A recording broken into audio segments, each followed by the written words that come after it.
के बिहारी लाल की। गंगा मैया का किनारा है, परीक्षित जी को सहारा है, भगवान के नाम का। परीक्षित जी कल कथा कहाँ विश्राम थी?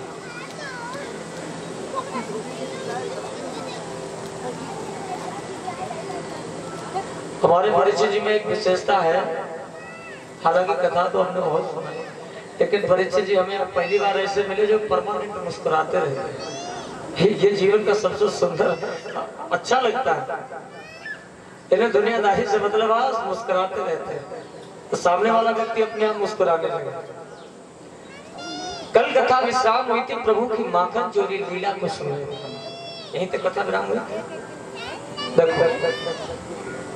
भगवान श्री राम का जो चरित्र है वो मर्यादित है। भगवान राम ने कभी भी अनुभव नहीं होने दिया कि हम भगवान हैं, लेकिन बांके बिहारी का ऐसा चरित्र है, इन्होंने जगह जगह पर दर्शा दिया जो भी हूं मैं हूं, जगह जगह पर अपने ऐश्वर्य दिखाया। अब देखो, भगवान ने ललिता गोपी के आम माखन तब तक खाया जब तक उसके अंदर अभिमान रहा, तब तक छोड़ा नहीं। क्यों? भगवान कहते हैं अभिमान जब तक रखोगे, मैंने आपको बताया, न मन में गिलानी रखो न मन में अभिमान रखो। अगर मन में रखना है तो भगवान को रखिए, जीवन अपने आप बदलेगा। नित्य नई लीलाएं करते परीक्षित जी, लेकिन उन नंद गांव में एक नया विवाह हुआ। एक गोपी है और उसके घर में जो सास है वो उसको निकलने नहीं देते, और वो चाहती है कि कैसे भी करके मुझे जो है भगवान के दर्शन हो जाए। अब देखो, धीरे धीरे 2 वर्ष व्यतीत हो गए, नहीं मिलने दिया। मन में बड़ी उत्कंठा।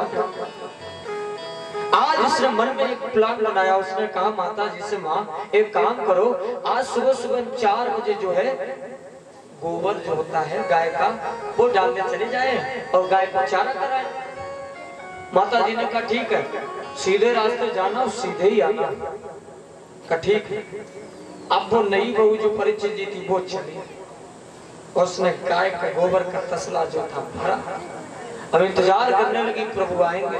और कन्हैया भी बड़े कौतुकी, जयति वचन रचना अति नागर, बड़े परीक्षित जी कौतुकी रहे। सुबह सुबह उठे, आंखों में काजल, और ऐसे करके किया तो काजल कनपटी पे चल दिए, झंगुलिया पहने चलते आ रहे, और उसी रास्ते से निकले जहां गोपी खड़ी थी।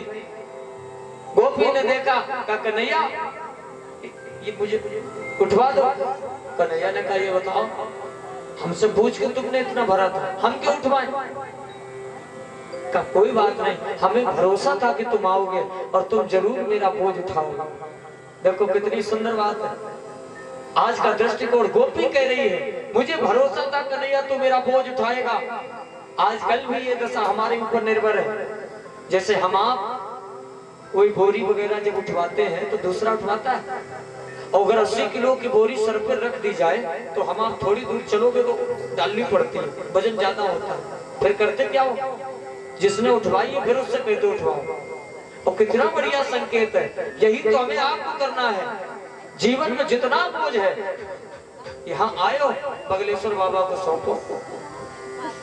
अध्यात्म का विषय है, बोझा जो है वो उनके ऊपर सौंपो।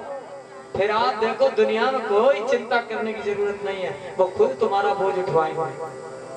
भक्ति होनी चाहिए। अब देखो, प्रभु ने कहा हम ऐसे तो नहीं उठाएंगे, कुछ तो पड़ेगा। कि क्या? हम तो माखन खाने वाले हैं। और गोपी भी बड़ी कौतुकी।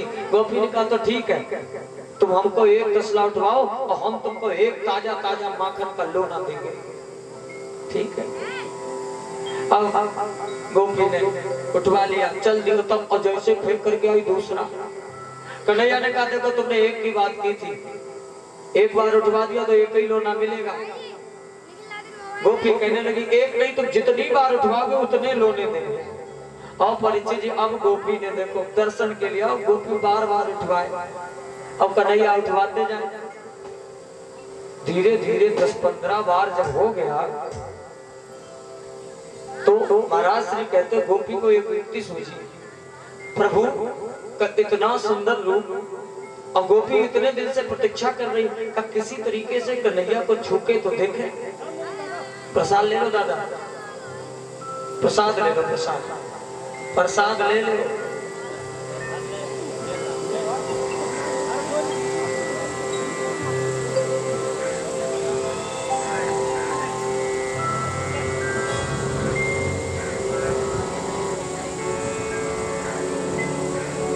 आप देखो, अब गोपी जो है वो गोबर का तसला परीक्षित जी 10-15 बार उठाकर गई, और उसके बाद परीक्षित जी देखो उसको एक युक्ति सूझी।